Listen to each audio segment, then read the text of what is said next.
Let's do a little front office insights presented by Sage. Joining us now, President of Baseball Operations for the Mariners, longtime President, Jerry Dipoto. Jerry, it's Brian Kenny. Thanks so much for joining us today. Good morning, Brian. Anytime. Hey, nice sweep. You're about to sweep. You're hoping to sweep, but you beat the Astros 3 straight. Tell me something about your club. Again, what you know this early. I know it's early, but what do you know?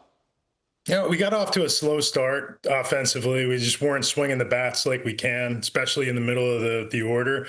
But this is a really deep team. I think it's the best lineup 1 through 9, and even the role players who come off the bench in situations that we've had since I've been here. And, our pitching staff, with the exception of Bryce Miller, is healthy. And, right now, tough to really argue with the performance that they've delivered over the first few weeks of the season. And hopefully this weekend has been a signal that we're hitting our stride offensively and get it rolling. Again, part of you being, and a lot of people are saying that you're a complete club, was getting Brendan Donovan.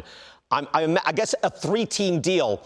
How do you work that? Again, you make trades. Like you people know when you're on the phone, they know Jerry's ready to do business. How did you get that done again? And how did it take a third team to get that done? We make trades. Our favorite partner in trades has typically been Tampa because they too make trades. And, when Chaim took over the spot in St. Louis and they decided on a direction for 26, we had really set our eyes on Brendan Donovan. We had tried to acquire him the last couple of years. They had a lot of interest in Donnie, not surprising. He's a good player at an affordable rate, and he's controllable for a couple more years, and the makeup is outstanding. And we just weren't able to line up with them directly because of the expectation that the market was going to bear more than we were offering.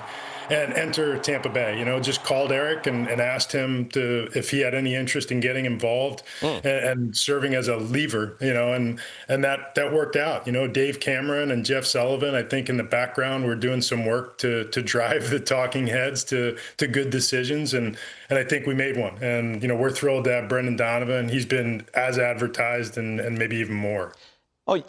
You bring up Dave Cameron, like he was a regular on this show 14 years ago. So that's Dave Cameron of Fangraphs. Tell me something about what is he doing for your club? Dave sits in the player personnel spectrum and covers just about every angle from player personnel, from major league acquisitions to professional scouting. He will be deep in the weeds on waiver wire claims and minor league free agents. He also contributes with us in the draft and even on the international side. He's kind of a catch-all for player personnel and I would say procurement to make sure that from the Far East to the major league markets and minor league acquisitions, he's prominent in everything we do. And he's been an awesome addition. He's been a part of what we've done here for the last handful of years and really makes the people around him better because his take is just a little different than anybody else, and you need variety to make good decisions. That's great. I mean, a lot of people love to see what he used to write in Fangraphs and other places. I know he went to the Padres and now doing great work for you. All right, Jerry, Cal Raleigh 1 year later. What can be expected after that monster year? I think Cal's putting a lot of pressure on himself right now to deliver something on par with what he did a year ago. That was the greatest year, perhaps, offensive season in the history of catchers. So to expect that he was going to do that again is maybe a little high cotton. But this is the best catcher in the game. I think in all of our opinions, he's off to a slow start, but it's just a matter of time before the noise starts.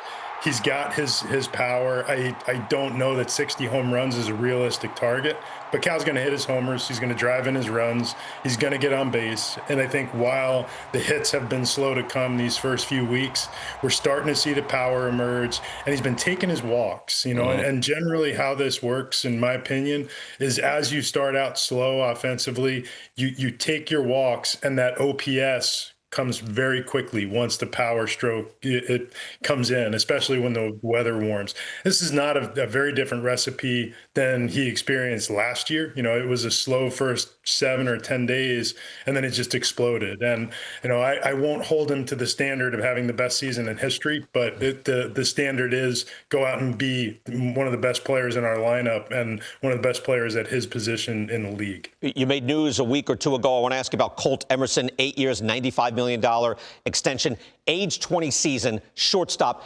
He's in AAA already. How far away is this kid? No, he's as close as they come. It's part and it's why we did what we did with the contract was, Colt is trending toward a 20-year-old debut. He doesn't turn 21 until July. Mm.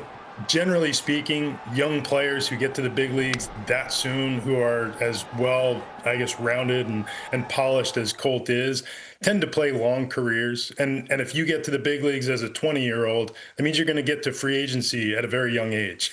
And our goal here was to make sure that we had a marriage with Colt set up through what should be some of the most productive years of his career. And, I said it to him, and I didn't say it jokingly. If we do this right, we drafted Colt in the first round. We signed him, gave him his bonus, and he's now progressed through the system very quickly. We just did an 8-year deal with an option for a ninth. And if we do it right, we'll sit down and do 3 contracts, and he'll be a lifetime Mariner. He's a wonderful young man, truly. I mean, as good as they come. And that is in addition to filling up all of the boxes in terms of your polish as a player. Yeah, that's what it's all about, right? That's why you're in business. Like Joe Mauer, that's why we're in business. This sort of kid. Give me your philosophy on the strike zone challenge. We're running out of time, but you guys are 17 for 33. It's funny. You were a major league pitcher. You do not let pitchers do it. Even George Kirby, you're 1 for 1 with your pitchers. Give me your philosophy. How deep in the weeds did you get in spring training on what you were going to do tactically? Tactically, the only thing that we determined or discussed in the spring was that we would prefer that this be done from the catcher. When we're challenging pitches as a defensive team, when we're challenging pitches, the catcher has the best view of it. And right now, I think Mitch Garver has been exceptional. I don't know if he's missed one yet. This is an area where Cal has generally excelled when we've done this as a test study. Yeah, he hasn't. Yeah, the pitchers are just a little further away from the action. On the hitting side, our general take is be aggressive with it. Just make sure that the pitch and the intensity of the moment line up. Don't take frivolous challenges on close pitches in situations where it's not going to change outcomes. Use it as a leverage moment. All right, good stuff. Jerry, always a pleasure speaking with you. And Beth, sorry about that Joe Adele thing. I can't get it out of my head. 3 catches on you in a 1-0 game. Is he off the Christmas card list? I don't know if he was ever on it, but he's definitely off of it now. And it was pretty unbelievable. Good for Joe. I hate to end on that note, but you can laugh. You're like, it's so ridiculous that could even happen. Jerry, thank you so much. Best of luck to you this afternoon. Thanks, BK.